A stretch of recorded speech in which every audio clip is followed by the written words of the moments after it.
तो हेलो दोस्तों, आज हम पढ़ेंगे छंद। छंद में देखो हम लोग चार प्रकार का छंद होता है। होता है मात्रिक छंद, होता है एक लोग हम लोग कहता है वर्णिक छंद, होता है एक लोग का मुक्तक छंद, होता है एक लोग होता है उभय छंद होता है। ठीक है, तो आज हम लोग पढ़ेंगे क्या, मात्रिक छंद के प्रकार। ठीक है, तो मात्रिक छंद हम लोग के तीन प्रकार होते हैं। ठीक है, कौन कौन से हम लोग को पता है। समात्रिक छंद होता है, पहला हम लोग पढ़ेगा समात्रिक, दूसरा हम लोग पढ़ेगा अर्धसमात्रिक और तीसरा हम लोग पढ़ेगा विषम मात्रिक छंद। ठीक है, आप देखो इस बात करते हैं कि समात्रिक छंद कहते किसे। ठीक है, तो समात्रिक छंद उसे कहते हैं जिसके प्रत्येक चरण में क्या होगी, समान मात्रा होगी। ठीक है, यहाँ पर हम लिख चुके हैं क्या कि प्रत्येक चरण में एक समान मात्रा होगी, उसको क्या बोलेंगे, तो समात्रिक छंद। ठीक है, जैसे मान लो कि यहाँ पर एग्जांपल भी लिखे हम लोग, इसको बाद में समझेंगे।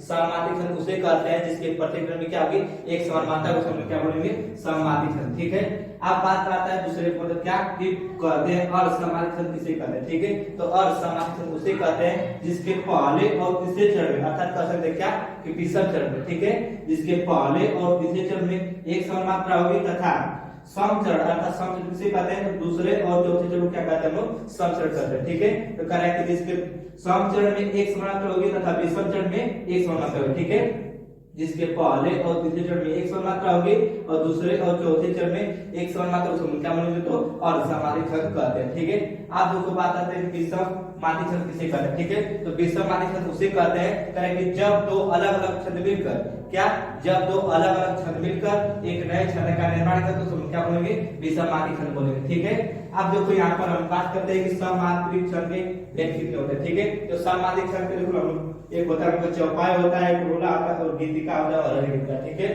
चौपाई, रोला, गीतिका और हरे गीतिका। ठीक है, तो आप देखो चौपाई छंद किसे कहते हैं, तो सबसे पहले इसका परिभाषा है क्या कि चौपाई हम लोग का एक समात्रिक छंद है, इसके चार चरण होते हैं और इसके प्रत्येक चरण में 16 मात्रा होती है। कितनी मात्रा होती है, 16 मात्रा है। क्योंकि हम परिभाषा पढ़ चुके हैं कि समात्रिक छंद उसे कहते हैं जिसके प्रत्येक चरण में एक समान मात्रा है, उसको क्या बोलते हैं, समात्रिक छंद कहते हैं। ठीक है, तो देखो इसके प्रत्येक में क्या 16 मात्रा है, तो समात्रिक छंद होगा, तो हम लोग समात्रिक छंद से कहेंगे। ठीक है, अब रोला किसे कहते हैं, तो रोला हम लोग का कौन समात्रिक छंद हम लोग का, तो रोला हम लोग का समात्रिक छंद है, इसके चार चरण होते हैं। ठीक है, और इसके प्रत्येक चरण में 24 मात्रा, कितनी मात्रा होती है, तो 24 मात्रा होती है। ठीक है, तो उसे हम लोग क्या बोलेंगे, रोला छंद कहते हैं। ठीक है, अब बात करते हैं गीतिका छंद। ठीक है, तो गीतिका छंद किसे कहते हैं, तो गीतिका हम लोग का समात्रिक छंद है, इसके चार चरण होते हैं और इसके प्रत्येक चरण में तो 26 मात्रा, कितनी मात्रा होगी, 26 मात्रा, उसे हम क्या बोलेंगे, तो गीतिका छंद कहते हैं। ठीक है,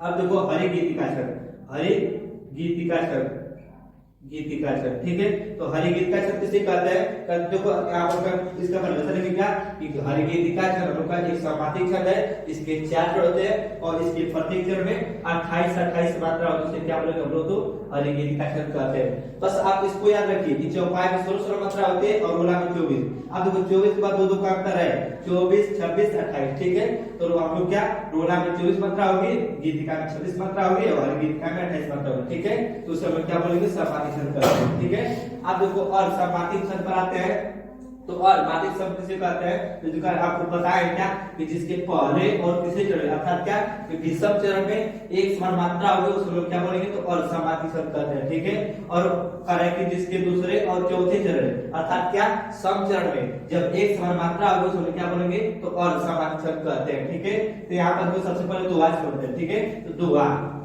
तो देखो इसके पहले और तीसरे चरण में 13 मात्रा होगी, कितनी मात्रा होगी, 13 मात्रा होगी। ठीक है, इसके पहले और तीसरे चरण में 13 मात्रा है और दूसरे और चौथे चरण में 11 मात्रा होगी, तो उसको क्या बोलेंगे, दोहा छंद कहते हैं। ठीक है, उसको क्या बोलेंगे हम लोग, दोहा छंद कहते हैं। ठीक है, देखो जिसके पहले और तीसरे चरण में 13 मात्रा है और दूसरे और चौथे चरण में 11 मात्रा होगी, उसको क्या बोलेंगे, दोहा छंद कहते हैं। ठीक है, तो इसकी परिभाषा इस तरह लिखेंगे कि दोहा हम लोग का एक और समात्रिक छंद है, इसके चार चरण होते हैं और इसके पहले और तीसरे चरण में 13 मात्रा है और दूसरे और चौथे चरण में 11 मात्राएं होती है, तो उसे हम लोग दोहा छंद कहते हैं। ठीक है, अब देखो सोरठा छंद आता है। ठीक है, तो देखो दोहा का उल्टा रूप क्या कहलाता है, हम लोग का सोरठा कहलाता है। ठीक है, दोहा का उल्टा रूप सोरठा कहलाता है। अब उल्टा रूप क्या होता है, जैसे मान लो कि इसके पहले और तीसरे में कितनी मात्रा है, 13 मात्रा है, लेकिन आप इसके पहले और तीसरे में कितनी 11 मात्रा होगी और दूसरे और चौथे में कितनी मात्रा होगी, तो 13 मात्रा होगी। ठीक है, करें कि इसके पहले और तीसरे में 11 मात्रा होगी और दूसरे और चौथे में 13 मात्रा होगी, उस समय क्या बोलेंगे तो सोठा छंद कहते हैं। ठीक है, दोहा का उल्टा रूप क्या कहलाता है सोठा। देखो इसके पहले और तीसरे में 13 मात्रा है, लेकिन इसके पहले और तीसरे में क्या 11 मात्रा, मतलब क्या इसके विपरीत उल्टा है। ठीक है, तो वही कह रहा है कि दोहा का उल्टा रूप क्या कहलाता है हम लोग का सोठा कहलाता है। ठीक है, सोठा। समझ में आ गया होगा।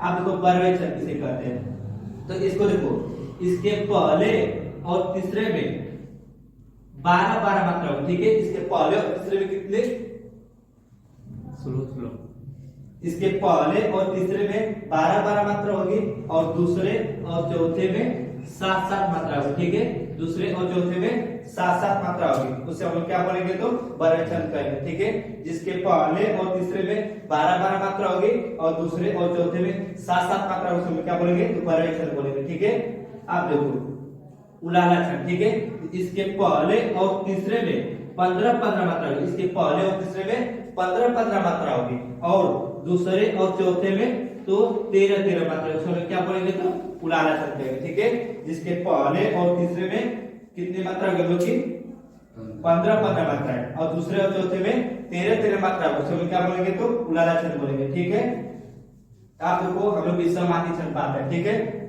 तो विषमाती छंद उसे कहते हैं जब दो अलग अलग छंद मिलकर एक नए छंद का निर्माण करते हो, उसे हम लोग क्या बोलेंगे विषमाती छंद कहते हैं। ठीक है, तो विषमाती छंद का पूर्ण परिभाषा ये होगा कि जब दो अलग अलग छंद मिलकर एक नए छंद का निर्माण करते हो, उसे हम क्या बोलेंगे तो विषमाती छंद कहते हैं। ठीक है, देखो जैसे इसमें होता है हम लोग का एक कुंडलिया होता है और एक होता है छप्पे। ठीक है, अब देखो कुंडलिया किसे कहते हैं, छप्पे किसे कहते हैं। अब पहली बात करते हैं कि हम आप परिभाषा इसका पढ़े कि जब दो अलग अलग छंद मिलकर बने तो उसे क्या बोलते हैं विषमाती छंद कहते हैं। ठीक है, आप इसका ट्रिक होगा कूदो रोज। क्या इसका ट्रिक है कूदो रोज। अब देखो कू से क्या होगा कुंडलिया, कुंडलिया चल हो जाएगा, दो से क्या होगा दोहा और रो से क्या होगा रोला। तो मतलब क्या कुंडलिया किससे किससे मिलकर बना है तो दोहा प्लस रोला से मिलकर है, दोहा प्लस रोला से।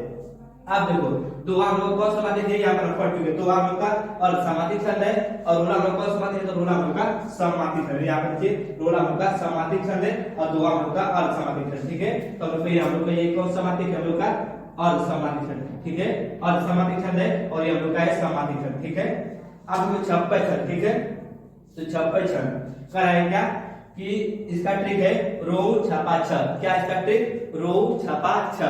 तो देखो रो से क्या होगा रोला, उ से क्या होगा उलाला और छपा छ का मतलब क्या छप्पे छंद। ठीक है, मतलब क्या छप्पे छंद किससे मिलकर बना है तो रोला और उलाला से मिलकर बना है। ठीक है, तो यहाँ पर रोला हम लोग का समाधि छंद है, यहाँ पर देखिए रोला हम लोग का समाधि छंद है और उलाला हम लोग का अर्ध समाधि छंद। ठीक है, सॉरी क्या है हम लोग का अर्ध समाधि छंद। ठीक है, तो रोला हम लोग का समाधि छंद है और उलाला हम लोग का अर्ध समाधि छंद। ठीक है, देखो इसमें कितनी पंक्तियां होती हैं, इसमें कुल 6 पंक्तियां होती है। इसमें क्या होती है विषमाती छंद में कुल 6 पंक्तियां होती है। ठीक है, दो जो इसमें क्या होता है दोहा का दो होगा और 4 होगा रोला का। ठीक है, जो शुरू का 2 पंक्ति होगा किसका होगा तो दोहा का होगा और लास्ट का 4 पंक्ति होगा किसका होगा तो रोला का होगा। ठीक है, तो इसमें भी 6 पंक्तियां होगा। अब इसमें क्या होगा जो शुरू का 4 पंक्ति होगा वो रोला का होगा, किसकी होगी रोला का 4 पंक्ति, और जो लास्ट का जो अंतिम का 2 पंक्ति होगा किसका होगा उलाला का होगा। ठीक है, तो